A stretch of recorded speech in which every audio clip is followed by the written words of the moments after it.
ఈయన సుబ్రహ్మణ్యేశ్వరుడు. అతడు కుమారుడుగా ఉండిపోయాడు. అతడికి ఒక ప్రధానమైనటువంటి కార్యం పురాణం చెప్పిన ప్రకారం అయితే ఈ దేవతల యొక్క సేనకు అంతా తాను యజమాని అయి దేవతలను రక్షిస్తున్నాడు. ఎవరి నుంచి రక్షిస్తున్నాడు? అధర్మం నుంచి, పాపం నుంచి, అనగా రాక్షసుల నుంచి వాళ్ళని వాళ్ళని రక్షిస్తున్నాడంటే వాళ్ళు ఇతడు లేకపోతే వాళ్ళు ఆపదల పాలు కావాల్సిందే. అనగా వాళ్ళు ఏదో ఒక పాపం చేసి ఉండవలసిందే. అందుకని వాళ్ళు కష్టం అనుభవించి తీరవలసింది. దానికి అడ్డు రావడం ధర్మమా? అంటే ఉద్యోగస్తుడి వల్లే రక్షించేవాడు కాదు. అతడి యందు శరణాగతి పొంది మా పాపములను క్షయం చేసి మా పాప ఫలమైనటువంటి రాక్షసుల బాధ నుంచి మమ్మల్ని కాపాడవలసిందని శరణాగతి పొందిన దేవతలను మాత్రమే రక్షిస్తున్నారు.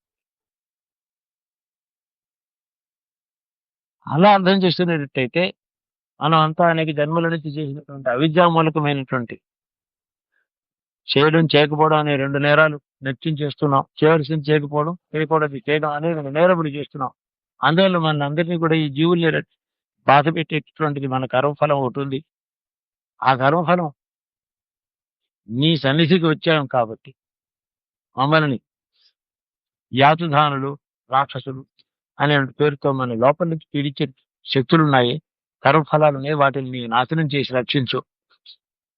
అంటే జీవుడిని పరిశుద్ధుడు చేయవలసింది అని చెప్పి ఎవరైతే ప్రార్థిస్తారో అతడు అట్టి కర్మక్షయం చేసి ఆ జీవుల్ని రక్షిస్తాడు. శరణాగతి ఇక్కడ ప్రధానం. ఇక ఈ క్షేత్రంలో ఆయన తీక్ష్ణ స్వభావుడు, సేనాపతిగా ఉన్నాడు. ఈ కర్మక్షేత్రం, ఈ ధర్మక్షేత్రమైన ఈ భారతవర్షానికి సముద్ర తీరం అందుండి ఈ సీమాంతంలో తాను సాయుధుడై నిలబడి ఉన్నాడు. సేనాపతిగా ఉన్నాడు. కాబట్టి ఈ భారతదేశానికి ఆయన రక్షణ ఉందనేటువంటి భావంతో ఆయన్ని పూర్వం ఈ దేశాన్ని ఏలినటువంటి ప్రభువులందరూ ఆయన్ని అలాగా సేవించుకున్నారు. దేశ రక్షణ కోసం రాను రాను క్రమంగా ఆ పక్కన ఇంకొక గుడి కట్టారు, మనకు చూపించారు. వల్లి దేవసేన ఇద్దరిని అక్కడ నుంచోబెట్టారు, కళ్యాణాలు చేస్తున్నారు. యథార్థంగా క్షేత్రంలో ఆయన స్వభావం అలాంటిది కాదు. భార్య సహితుడు కాదు. యుద్ధ భూమిలో ఎవడైనా నుంచున్నప్పుడు భార్య పిల్లల్ని పక్కన కూర్చోబెట్టి ఉంటాడా? తీవ్ర స్వభావుడై ఉంటాడు. విక్రమించి తీవ్ర సాయుధుడై ఉంటాడు. అక్కడ ఎవరు కూడా కళ్యాణాలను వల్లి దేవసేనాపతులను విజయాల్లో ఊగించడం, పావులింపు సేవలు అవి ఉండేవి కాదు. ఇదంతా మనుషులు తర్వాత కల్పించాడు. క్షేత్రం యొక్క మౌలికమైన లక్షణం అది. అక్కడ స్వామిని చూచారు. అభిషేకం ఆయన ఒక్కరే తప్ప ఎవరు ఉండరు ఆ పక్కన. ఆయన పక్కనే సరసన ఉండేవారు.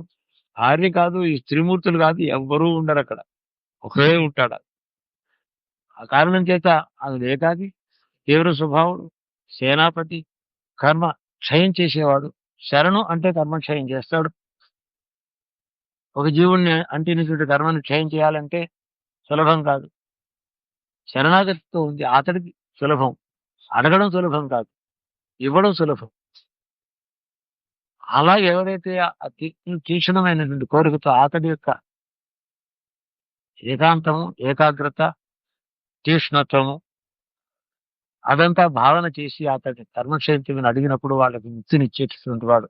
దేశాన్ని రక్షించడానికి విదేశీ సేనలు, శత్రువులు వచ్చి బాధ పెడుతున్నారు అంటే ఇందాకటి ప్రశ్న వచ్చు. ఈ దేశంలో దేశస్తులు పాపం చేయకపోతే ఈ బాధలు ఎందుకు వస్తాయి? వీళ్ళు చేసిన పాప ఫలం వీళ్ళు అనుభవించకుండా అతడు అడ్డు రావడం ధర్మమేనా? మళ్ళీ ఇదే ప్రశ్న. కాబట్టి ఆయన అలా అడ్డురాడు. శరణాగతి మనం అడగాలి. దేశం వరకు కూడా శరణు అని అడగాలి. మా దేశంలో మా చేత ఆచరించబడిన సమస్త కర్మలు, పాపములు క్షయం చేసి నీ రక్షణ మాకు ఇవ్వవలసింది అని అడగడంలో, కాబట్టి ఆయన్ని ప్రార్థించాల్సిన విషయం అది. చక్కగా దివ్యమైనటువంటి అభిషేకం వాళ్ళు చూచారు కాబట్టి రాత్రి కూడా అలాంటి భావంతో నా కర్మక్షయం కావాలి, నా జీవుడు పరిశుద్ధుడు కావాలి, నాకు నిర్గుణమైనటువంటి బ్రహ్మ వస్తువు యొక్క అనుభూతి తప్ప ఇంకేమీ నేను అడగటం లేదు. ఇంకేమైనా అడగడానికి ఇది అట్లాంటి క్షేత్రం కాదు ఇది.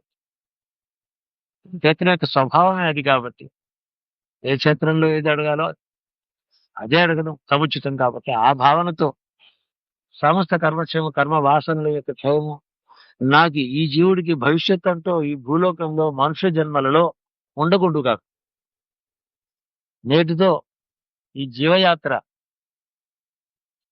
కర్మ ఫల ప్రాప్తి హేతువైనటువంటి జీవయాత్ర నేటితో ముగిస్తుంది.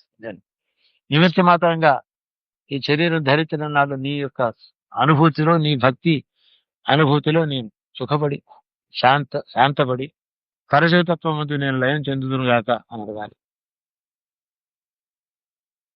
అవయ్యారు జీవితం అంతా కూడా గణపతిని ఆరాధించింది. కానీ ఆవిడ చరమ గడియలలో దేహాన్ని వదిలిపెట్టేటప్పుడు చిట్ట చివరికి ఆమెకి కలిగిన దర్శనం గణపతి కాదు, సుబ్రహ్మణ్యేశ్వరి. అంతవరకు ఇప్పుడు ధ్యానించలేదు ఆయన ఆవిడ. అనగా జీవులకు ముక్తికి మధ్యది తెరగా ఉండి గోడగా వలె ఉండే కర్మ ఉన్నదే అది తొలగించేవాడు అతడని చెప్పడం. శివ జ్ఞాన స్వరూపుడు, శివ తత్వ స్వరూపుడు, అతడే శివజ్ఞానం, అతడే శివతత్వం.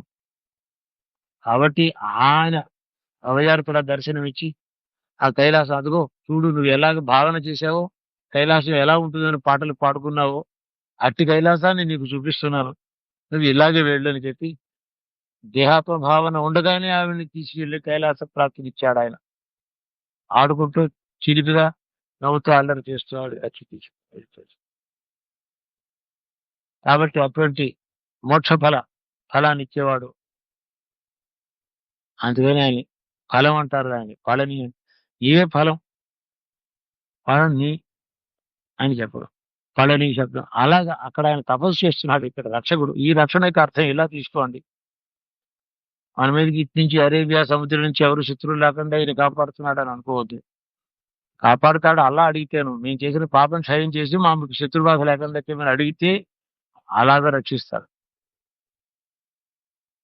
మన ఎవరో ఒక ఉద్యోగస్తుని అక్కడ కావలా పెట్టి వారికి ఒక తుపాకీ ఇచ్చి కాపాడుతూ ఉంటే నేను నిద్రపోతూ ఉంటాను, అలాంటి వాడు కాదు అతడు. మనం ఏ కర్మ ఫలం చేత బాధలు పడబోతున్నామో ఆ కర్మ క్షయించేయమని అడిగితే కాపాడినవాడు.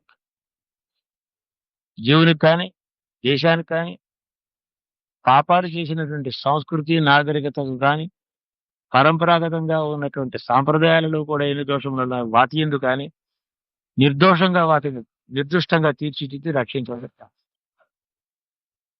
అటువాడు కాబట్టి ఆయన్ని గురుగుహ శబ్దంతో వారిని పిలుస్తారు.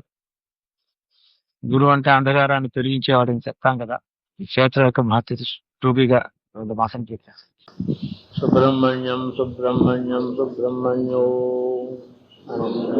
సుబ్రహ్మణ్యం సుబ్రహ్మణ్యో సుబ్రహ్మణ్యం సుబ్రహ్మణ్యం సుబ్రహ్మణ్యో సుబ్రహ్మణ్యం సుబ్రహ్మణ్యం సుబ్రహ్మణ్యో సుబ్రహ్మణ్యం సుబ్రహ్మణ్యం సుబ్రహ్మణ్యో సుబ్రహ్మణ్యం సుబ్రహ్మణ్యం సుబ్రహ్మణ్యో